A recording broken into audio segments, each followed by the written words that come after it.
สบายดีทุกคนพบเจอกับสเหล่าสวงเศร้าๆเนาะตอนนี้กับเวลา2 โมงเช้า2 โมง20 นาทีเนาะสิพากันออกไปเฮ็ดงานไปหารถพ่วงทุกคนตอนนี้ยังอยู่บ้านเลย ออกสวยมื้อนี้เนาะเพราะว่าจะได้ไปหาเราเก็บตอนสวยๆเนาะพายุเข้าสิออกงานยามใดพายุเข้าเลยนี่ยังอยู่หน้าบ้านอยู่เลยกำลังสิออกรถเนาะไปบัดนี้ไปหาเก็บข้าวนำสหกรณ์นำหยังเนาะบุหัวาสิเป็นแบบใดนะมื้อนี้สิฝนตกห้ำบ่หรือว่าจังใดเพราะว่าฝั่งข้าวแล้วเขาเจ้าว่าฝนตกตั้งเริ่มวันที่13หอดวันที่เท่าไหร่วันที่18บ่หรือจังใดไปบ่ฮู้สตาร์ทรถแล้ว รถไปน้ำกันทุกคนอุ้ยเดินทางเฮ็ดงานต่อลุยงานคือเก่านอนคักไรกับเมื่อยเว้ยลังแปรเบิดแล้วสลังแปรเบิดแล้วนะเอาเสื้อผ้าไปตั้งว่าหลายเต็มกะตานอนเบิดมือเบิดขึ้นเว้ยแม่นวันนี้กะฟ้าคึมคันมันคึมแบบนี้เฮ็ดงานง่ายดูอยู่แต่ว่าเป็นเมื่อวานนี่นะมื้อนี้เมื่อวานนี้แดดแห้งเนาะทุกคนอยู่ยากเมื่อวานนี้เอาแห้งว่าซั่นเมื่อคืนนี้ฝนตกเบิดคืนเลยมื้อนี้ก็เป็นแบบคึมคือเก่าไปทุกคนจังใดเดี๋ยวสลอคอยอัปเดตให้เบิ่งอีกคือเก่าเนาะกำลังออกจากบ้านทุกคนตอนนี้ก็เดินทางมาหอดสางไผ่จานแล้วเนาะทุกคนสางบ้านไผ่จานตอนนี้บ่กุ้งก็กำลังเอารถพ่วงออกจากโกดังเนาะในเวลา3:13 นาทีทุกคนเดี๋ยวเอาเสื้อผ้าลงรถถ้าบ่กุ้งเอารถออกมาก่อนเนาะจังสิเอาเสื้อผ้าไปมื้อนี้เป็นบรรยากาศครึมๆทุกคนเฮ็ดงานก็ม่วนเฮ็ดหยังก็ม่วนทุกคนบ่แดดบ่ร้อนเลยเนาะโอ้ยบ่แน่ใจว่าอยู่ทางบ้านใดฝนตกแน่เนาะนี่คอมเมนต์มาบอกหน่อยเด้ออยู่บ้านสะเหลาตกเนาะตกเบิดคืนเลยแล้วก็ตอนนี้ก็ครึมๆทุกคนตอนนี้อยู่ไผ่จานเนาะอยู่ไผ่จานก็ครึมคือกันแต่ว่าเป็นแดดอ่อนๆทุกคนเนาะไปมื้อนี้เฮาสิไปลุยงานกันเนาะทุกคนเดี๋ยวสะเหลาค่อยอัปเดตเก็บภาพบรรยากาศนำถนนหนทางให้พ่อแม่พี่น้องทุกคนได้เบิ่งได้ชมกันเด้อทุกคนทุกคนบุ้มเพราะว่าฝนตกหางกระเสาไม่ไหม้เลยมันน่ะทางยังเปียกอยู่โอ้ยเป็นจังใดเนาะอำเภอน้ำพองเฮาฝนตกบ่เนาะยานเหตุงานยากเด้ทุกคนพายุเข้าแบบนี้เนี่ยเป็นมืดคือเลยวะโอ้ยแม่หมอกหนาๆปกคลุมหมดแล้วโอ้ยเหตุงานก่อสร้าง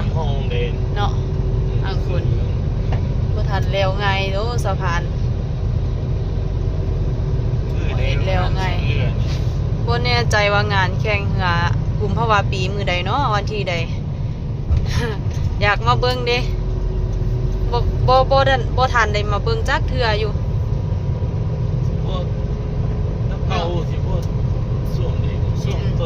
มื้อนี้ก็วันที่ใดพฤศจิกายนอันบอกมื้อนี้ก็วันที่14ตุลาคมเขาสิขึ้นป้ายเลยนี่นะค่อนข้างแต่นี่บ่ทันได้เห็นเนาะบ่ทันได้เห็นขึ้นป้ายอยู่ก็แสดงว่ายังอีกโดนเขาเอาป้ายหอยเต็มถึง3ทาง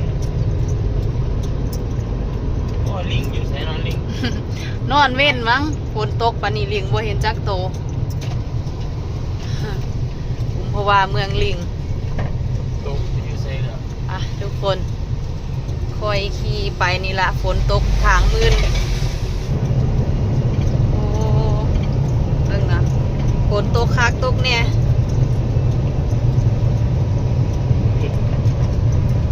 ไหลไว้เรื่อยๆเนาะคุณภาพครับข้างขุนมืดประสันฝนบาดโอ้พายุอีหยังอีกเนาะซื้อพายุว่าจังใดนะสุดนี่บ่มีซื้อห้อยรับในบ่นี่ป้านี่ทุกคนอู้จังสี่ละอยากนอนแล้วกับฟื้นวันนี้ฟื้นไปนิดหน่อยรับในป้าดฟังนี่แห้งมืดแห้งทุกคนเอ้ยเบิ่งป้าโถพายุถล่มอีกแล้วน้ำพองแม่น้ำสิท่วมอีกบ่เนาะท่วมหากระเซาป้าดทั้งแดดออกทั้งฝนสิตกไปวันนี้ไป ให้เบิ่งสถานการณ์บอนสิตักเข้าพูนว่าเป็นจังใดตักได้บ่หรือจังใดเนาะเดี๋ยวสลอค่อยอัปเดตให้เบิ่งอีกเทื่อนึงเด้อทุกคนสถานการณ์บ่ค่อยดีปานใดแล้วบัดนี้ทุกคนเริ่มตกแล้วทุกคนนะมันตกผ่านไปแล้วมันก็ตกมาอีกนี่ตกแห้งพร้อมพูนนะที่เห็นขาวๆนั้นบ่แม่นหมอกเด้อนะฝนตกสายฝนตกเม็ดบักใหญ่ซ้ำเม็ดสลีนี่แหละรู้จักบ่เม็ดสลีเม็ดมะเขาโพดบ่เห็นทางแล้วพี่น้องอยู่ไสแล้วนี่อยู่เขาสวนกวางแม่นอำเภอเขาสวนกวางเบิ่งทุกคนเอ้ยตกคักตกแน่สีบ่พากันมานอนเว้นท่าตักเข้าบ่น้อนี่เนาะสิได้แต่นอนนั่นแล้วบ่ได้เวียกได้งานหยังจักพาออกมายังมือพายุเขา มาเบิ่งสมพายุบ่เนาะนะน้ำจนไหลอาบถนนหนทางติดไฟแดงซะทุกคนน่าจะบ่พลาดแล้วล่ะทุกคนบอนตักเข้าก็สิเป็นอาการเดียวกันนี่แหละคิดว่าฝนก็สิตกแย่ๆแบบนี้แหละทุกคนปะบัดนี้เป็นจังใดค่อยไปเบิ่งอยู่หน้างานว่าความเป็นจริงมันสิเป็นแบบใดสิให้แหงซ้ำใดเนาะทุกคนตอนนี้ก็เดินทางมาฮอดบอนที่สิตักเข้าเรียบร้อยทุกคนยกดำขึ้นก่อนเพราะว่าพากันแข่งฝนมาบัดนี้ฝนก็เริ่มตกอีกแล้วย่อยๆแย่ๆลงอีกแล้วทุกคนเอ้ยฝนฟ้าอากาศช่วงนี้แปรปรวนเฮ็ดเวียกเฮ็ดงานยากเดี๋ยวสลอสิให้เบิ่งเข้าที่สิตักว่ามีจักตันมาเบิ่งดูโอ้ยมันจักตันแล้วนี่ฮะซ้ำนี่2 ตันกลัว3 ตันนี่ละย่างหลายก็สิ3 ตันนี่แหละตันกลัว2 ตันกลัวโอ้ยเฮ็ดยากเด้พี่น้องเอ้ยตักขึ้นรถแล้วบัดนี้ฝนตกยะสิคุมผ้าใบจังได้คุมยากเฮ็ดยากแท้เฮ็ดงานยากแท้นี่ยากคักยากแน่นั่นฝนเริ่มลงเม็ดเริ่มตกแล้ว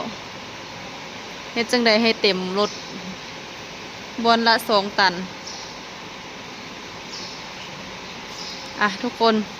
เดี๋ยวสลอค่อยอัปเดตให้เบิ่งอีกเทื่อนึงว่าสิเฮ็ดแบบใดตอนนี้ก็ขึ้นพักอยู่หน้ารถก่อนเพราะว่าฝนก็ย่อยลงมาเนาะตักแล้วก็สิเฮ็ดแบบใดหันฝนตกมาสิคุมผ้าใบแบบใดโอ้ยคือเมื่อยแท้เนาะเมื่อยใจแท้เนาะวันนี้เนาะทุกคนตอนนี้ก็เดินทางมาฮอดบ่อนสิตักเข้าบ่อนที่2แล้วเนาะนี่เขาเจ้าก็เอาเข้ามาขายเนาะเต็มรถกระบะเต็มกระบะรถ นั่นกำลังสร้างรถแล้วเรียบร้อยบ่ฮู้ว่าอยู่นี่สิมีอีกจักตันเนาะเพราะว่าอยู่หุ่นบอนแรกนั่นได้2 ตันกลัว2 ตัน130แต่ว่าอยู่นี่สิได้จักตันเดี๋ยวพาไปเบิ่งนํกันเนาะทุกคนตอนนี้กำลังตักเข้าขึ้นรถเนาะอยู่บอนที่2ในเวลาเที่ยง25 นาทีเนาะกำลังตักขึ้นรถตักแรกทุกคน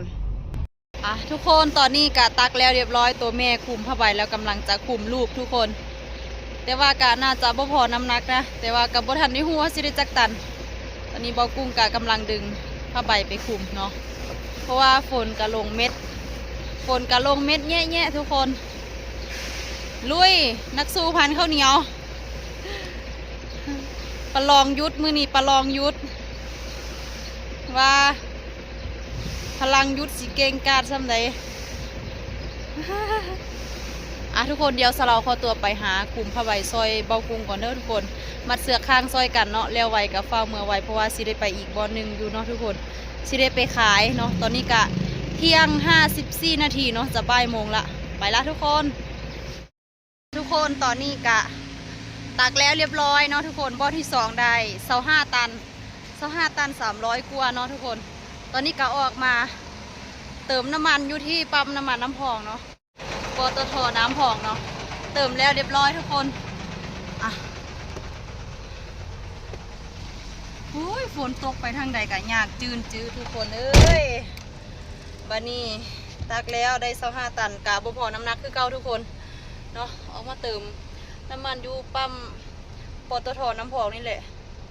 เติมแล้วเรียบร้อยกำลังจะพากันเดินทางยาวไปอุดรธานีเนาะทุกคนแล้วก็สิได้ไปตักตื้มบ่แน่ใจว่าสิได้ตักตื้มหรือว่าสิได้ดำลงตักไม่เนาะแล้วก็สิไปขายอีกตอนนี้ก็เวลาบ่ายโมง36นาทีทุกคนเนาะ